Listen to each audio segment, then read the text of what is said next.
রাজধানীতে আমার প্রথমবার চাপা। আমি এই নিয়ে দিল্লি থেকে কলকাতা ৩ বার হলো যাচ্ছি। তিনবার, হ্যাঁ। তো ট্রেনে করে। আর আরিয়ান আর আমি ভীষণ রকম মজা করি। এখন আরিয়ান একটু বড় হয়েছে বলে আরও বেশি ভালো লাগে। ছোটোবেলায় তো খুব একটা কথা বলতো না। এখন বেশ সময় কাটাই আমরা, ভালো লাগছে। এখন বাজে রাতে 2টো, ঘুমোতে পারছি না। আমাদের পাশেই এই কলকাতার কিছু গ্রুপ উঠেছে, তারা তাস খেলছে, মজা করছে, লাইট বন্ধ করছে না। এত বিরক্ত লাগছে, বলতেও পারছি না কিছু। যাই হোক, মোটামুটি 2টো বেজে গেছে। আমি অপেক্ষা করছি কখন লাইট বন্ধ হবে আর আমরা ঘুমোবো।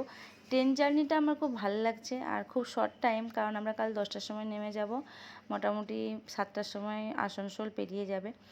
তো মোটামুটি তো আমরা সকালে পৌঁছে, আর কলকাতায় আমি অনেক ব্লগ, ছোটো ছোটো ব্লগ দিতে থাকবো। তোমরা কিন্তু দেখো, আর কলকাতায় গেলে আমি কতটা আনন্দ পাই, মানে কতটা ভালো থাকি, তা তোমরা আমার ব্লগেই দেখতে পাবে। এখন দেখছো 2টো বাজছে বলে কেউ বলবে না, আরিয়ান 2টো 3টে অবধি জেগে থাকতে পারে। দেখা হবে ওখানে গিয়ে, কলকাতায় গিয়ে। টাটা।